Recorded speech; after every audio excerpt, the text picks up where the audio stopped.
truth about the new Land Rover Discovery, the fifth in a line of trucks that dates back to 1989, was not revealed on the rocky ledges of southern Utah, nor the near width of the road just outside Zion National Park, nor the blush waves of the Coral Peak sand dunes, nor even the few twisty bits of road we traversed in the new family-oriented Rover.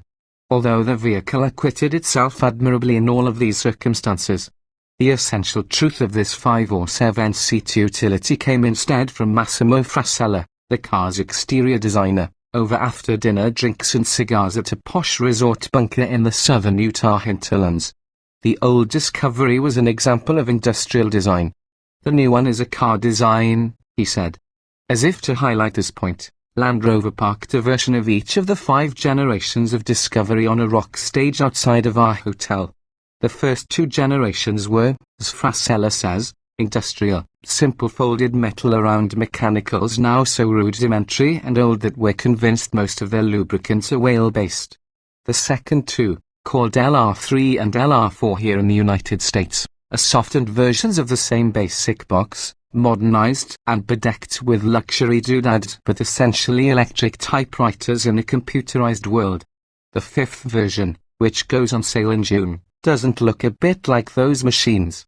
It looks instead like a modern family vehicle that happens to be done in the Land Rover vernacular. Its nose is smooth and eased back as if eroded by wind. The cabin volume is pushed rearward and polished soft.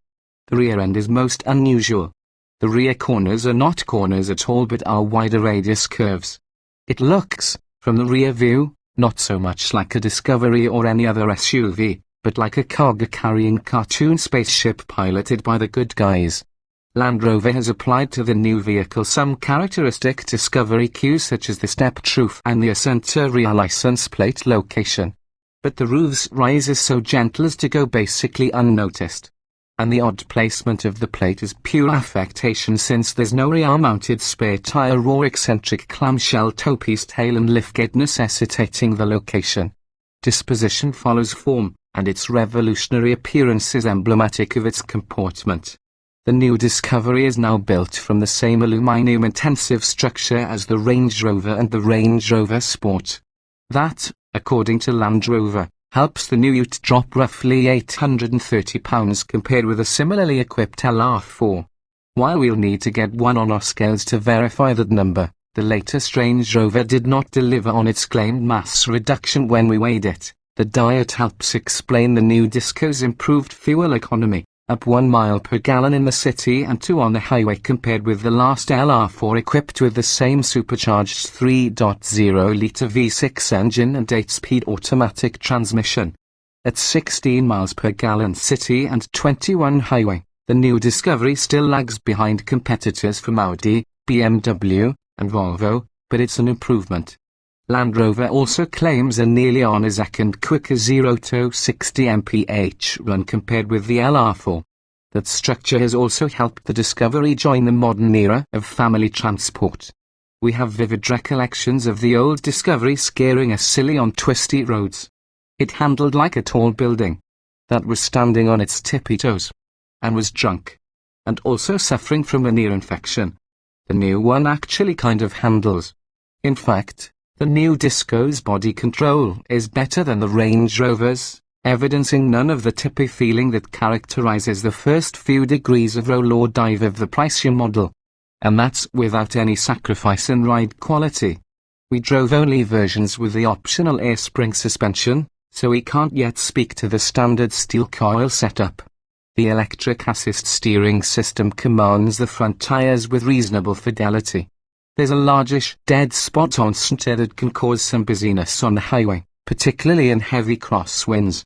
And the vehicle's lane-keeping assist is heavy-handed and disruptive. But the steering is relatively quick 2.7 turns lock-toe lock and once out of the dead zone, it loads up naturally and the Disco carves a consistent arc around corners. Modern family stuff. The interior is a calm oasis, bereft of wind noise, with comfortable seating for as many as 7 passengers. While not appreciably larger than the LR4's, the interior is a far more pleasant place to be thanks to high-quality materials and a dash design that mimics that of the Range Rover. This being the family vehicle of the Land Rover lot, The company has carved out multiple stowage cubbies, even a small one hidden behind the VAC control panel, and fitted the thing with up to 9 USB ports. The two less expensive trim levels, say and A chassis, come standard as 5-seaters, with a $2,150 third row option. The top-level 8 chassis luxury model comes only as a 7-seater with a power-folding system for the second and third rows, which can be operated from a variety of locations including your smartphone. We found ample head and legroom in all seating positions. The huge rear hatch affords easy access to a class-competitive cargo hold. The higher trim levels come with a power-folding tailgate that provides a bench to sit on when the hatch is open. It sounds frivolous and does complicate cargo loading, but it's also a comfy spot from which to survey your spread. All-wheel drive is, of course, standard on all versions, but the top-speed transfer case and air springs, required for serious off-roading, add $1,500 on lower-level models.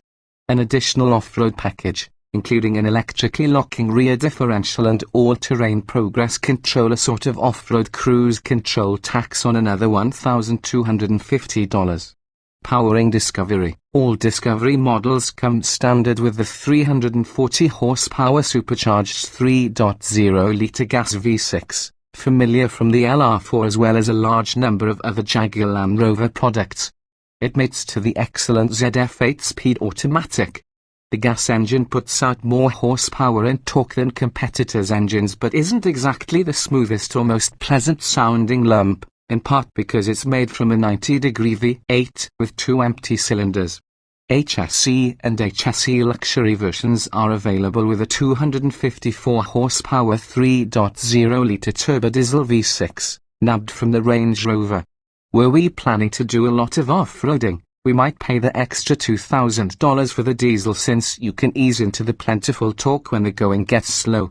But on the open highway, the diesel-powered Disco had a harder time gathering the necessary speed to pass slow-moving traffic. On the upside, the diesel is EPA rated at a reasonably good 21 miles per gallon city and 26 highway. The Disco starts at $50,985. But that's for the entry-level A, which locks you out of the diesel engine and some luxury and driver assist options. The mid-level 8 chassis starts at $57,945, and the HSE luxury starts at $64,945 and can push beyond $80,000 when loaded up.